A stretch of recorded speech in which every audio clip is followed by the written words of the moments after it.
And for those of you that are only interested in tools, like how do I get more dopamine? Let me tell you, this part is really important because if you were to take a drug or supplement that increases your level of dopamine, you are influencing both the local release of dopamine and volumetric release.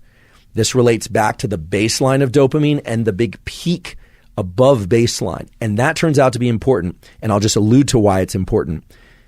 Many drugs, and indeed many supplements that increase dopamine, will actually make it harder for you to sustain dopamine release over long periods of time and to achieve those peaks that most of us are craving when we are in pursuit of things. Why?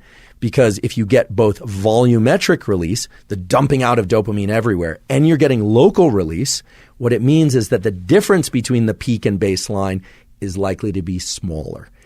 And this is very important, how satisfying or exciting or pleasureful a given experience is doesn't just depend on the height of that peak. It depends on the height of that peak relative to the baseline. So if you increase the baseline and you increase the peak, you're not going to achieve more and more pleasure from things.